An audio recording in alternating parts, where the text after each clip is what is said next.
Was I too harsh on Far Cry New Dawn over on PC? No, I don't think so. They made some baffling design decisions, and the story's horrendous. We're going to look into it. My name is CouchCube, and I've had a recent obsession with older Far Cry games, and I never got to New Dawn on the PlayStation 5. It does come with 60 FPS and some half-decent resolution, and the HDR is a bit more workable than Far Cry 5, and I will dabble in a few montages. I'll try and keep them to a minimum, and that brings me on to one of the major subjects with Far Cry 6, the game that came after this, and it's the soundtrack, or lack of it, or memorable music. New Dawn has quite a lot of licensed music in it from the radio stations within vehicles. Half of it is unbearable, some of it is old school classics, but I can't cover that because of copyright. The original composed soundtrack, however, is Tyler Bates. You might know his name from films like John Wick. I would also say you need to put more than 30 hours into this game, can you believe, to see exactly what that campaign has to offer, all the equipment, all the weapons. Even then, it does fall flat against its predecessors, but I want to point out that this game went with the storyline to stay within Hope County. Now, I don't know whether that's convenience with assets and how close it is to the release date of Far Cry 5, February 2019. Far Cry 5 was March 2018, so this was right against it. Hence a lot of the rhetoric being around that it was just drummed up DLC. You probably know Far Cry 5 quite well. There's a map editor in it. I mean, you could come up with something like this very easily if you had access to the back end, and I think that explains how quickly they got this out the door. And back to that Hope County thing, I didn't really clock a lot of the repeated locations, how they're dilapidated. Because I got so obsessed with 5, it now becomes apparent that they have done quite a good job on showing you the aftermath of the events at the end of Far Cry 5. There are going to be a few campaign spoilers in this, but I'll keep it to a minimum. Here is 6 seconds of that licensed music, and then we will be hopping to a montage. Hopefully the only one in the video.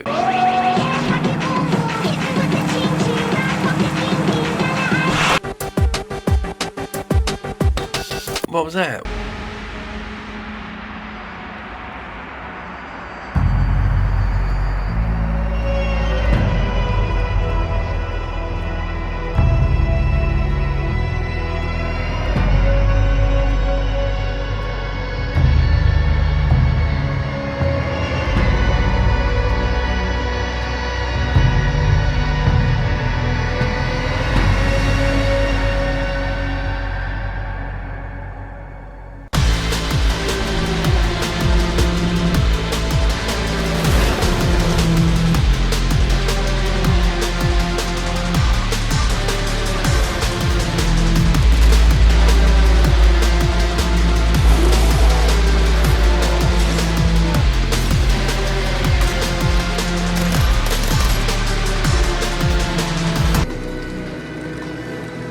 And my path ended here. Governor, no!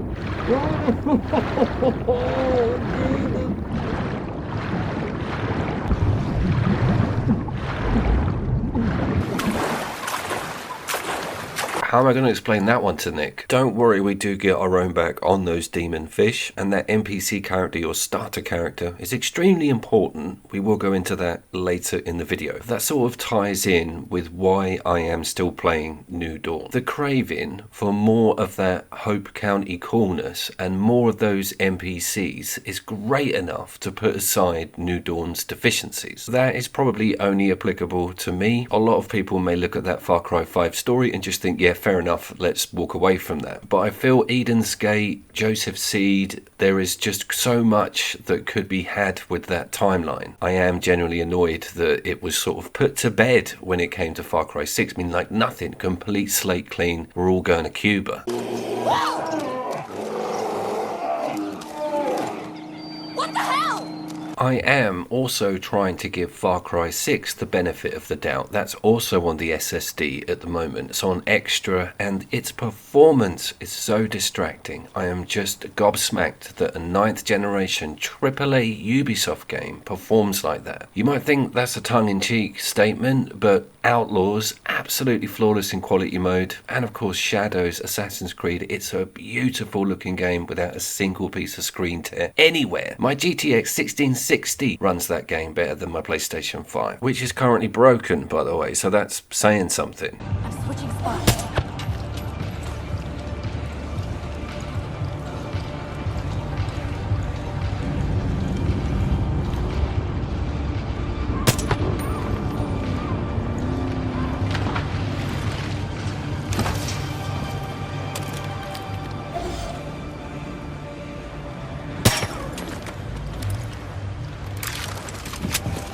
Let's talk about one of the first design decisions that completely did my nut in, and it's to do with the guns and the purchasing of them or finding them and opening them up. They are all locked essentially when it comes to attachments or putting things on or off or adjusting the gun itself. They have firing differential, which is welcome, but you have a tier system, and your first tier is just useless. The next tier you just have to obey to what the game's going to give you. The other side of the coin with that prefabricated setup is that they look pretty cool. They have taken into account the apocalyptic scenario. You've got exposed wires and AAA batteries. It's all very guerrilla when it comes to the construction of these things, and they also do not exist to any grounded physical reality, with some crazy stuff, the buzzsaw crossbow being one of the more memorable. So I've got to give the game credit for thinking outside of the box with the weaponry, but taking away that attachment setup is criminal. They are clearly aware of that because they put it straight back in for Far Cry 6. It's actually one of the cooler things about the entire game.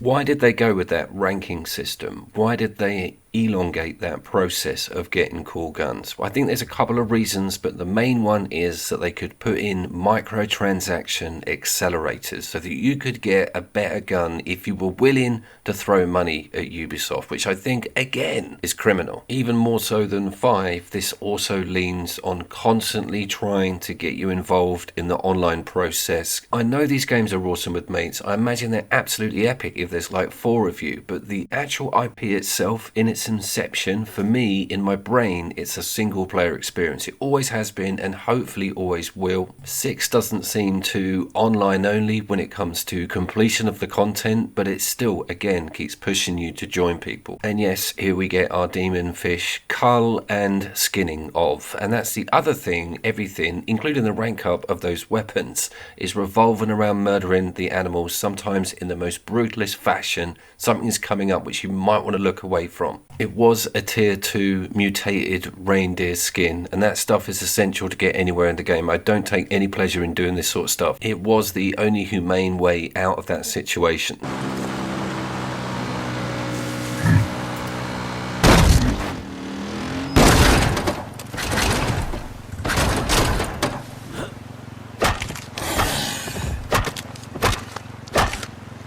Let's move on to the second design decision that baffles me. And this, of course, is the villains, plural. Now, 2 younger ladies, twins, clad in motocross gear, doesn't say to me fear. In actual fact, it leans on the other end of the scale. That's a chat for another time.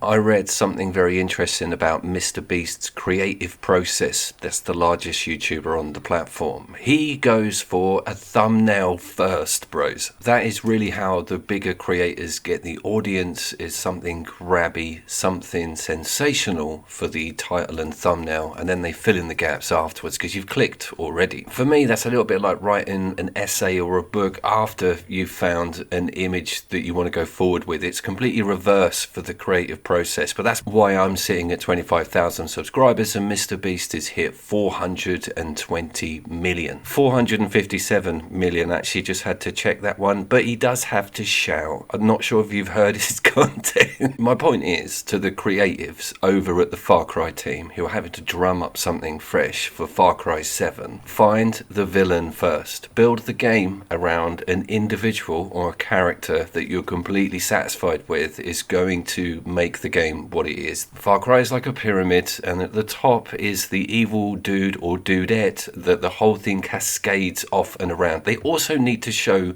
some remote intelligence. The twins. I'm looking at both of you simultaneously. I think I do 100,000 damage on this RPG hit. That's not bad going for numbers. Mr. Beast would be proud.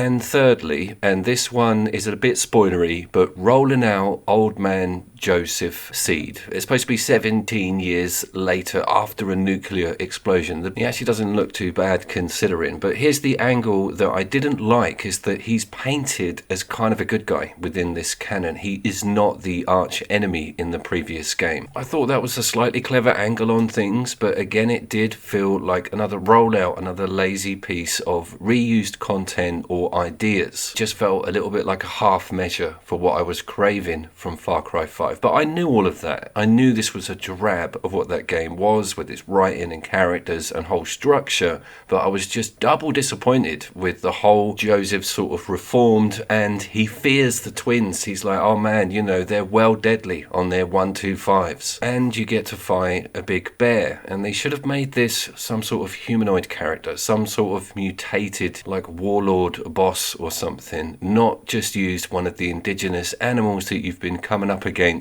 this entire time. Now, if you are still here, we are about to swing in the complete opposite direction and actually say some really good things about this game and its story and its characters. The Nick Ray questline with rescuing him and getting his clipped plane going is just amazing. If you remember me talking about that NPC earlier, that is his daughter. And if you're familiar with Far Cry 5, the story around him and his wife, when Eden's Gate sort of take over their airport, it's Nick's wife who are like, we're not going anywhere, we're not packing, they're all just trying to leave and get out of Hope County. And she's like, no, we're staying here, we're fighting them. It's amazing. You help them out, you get that aeroplane. But even better, you get this reunited scene here. And what's that, Coop? Got something in your eye, mate? Kim.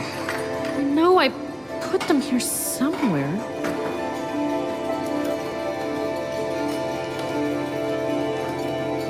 Hold on. They were just here. Where did I put them? You lose something, darling? Hey, baby. Hey, you know, if you're busy, I could always come back. No?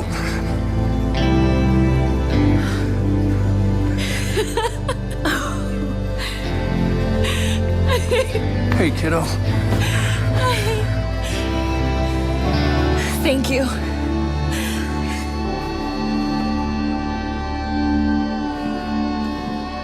You're a soft old fool, Coop. Let's get back to hating on New Dawn. The planes, talking about Nick and, you know, the airport. You only get access to helicopters off the bat, and that, again, is tied in to the rank-up system. Getting attacked or pursued, or even fighting the two-winged Spitfire-like craft was, again, one of Far Cry 5's strongest points. It was absolutely amazing. They were fast. They're far more exciting than helicopters. They were bristling with, like, weaponry. They were difficult to land, and they just looked amazing. There are a few models out there. 6, thankfully, have brought two-winged planes back into the game model, but this is just so bland, giving you a really crap cluster of helicopters to be going with. It does fare up a little bit better though on pop-in and just general resolution when high up in a aircraft. 5 did not cope with that very well. 6 has got what I can only describe on PlayStation 5 as one of the most atrocious looking flying sections in all of the modern Far Cry games. They need to patch it, but those days are long gone, I think. Another direction that they took on the companion front was to sort of eliminate all of those cooler animals, the bear, Peaches, the mountain lion. 6 goes right back to almost only animals, including a cockerel. But New Dawn is like human. There is a dog and a few other off-the-wall companions to be had, but I do not like the idea of human companions in this Far Cry series. I love the idea of having an animal. I thought they nailed it with 5.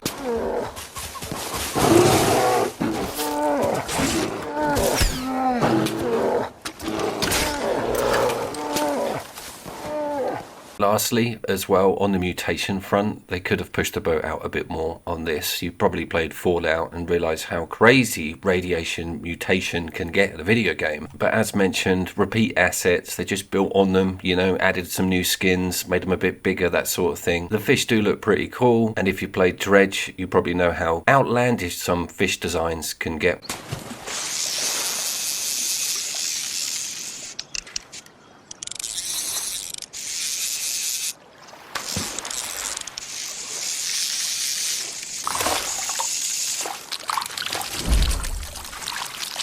So in conclusion, were we too harsh on Far Cry New Dawn? The answer is no, but it is a very pretty game on 9th gen. I recommend having a look on Extra because it is a bit of a time capsule now. I think that's enough out of me. The next videos I hope to upload are my end of year top single player 2025 and of course the local co-op list.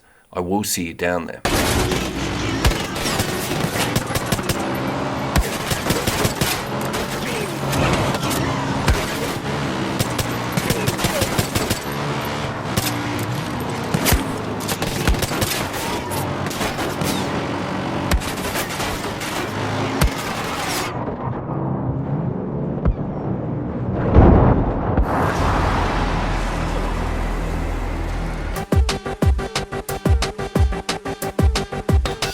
What was that?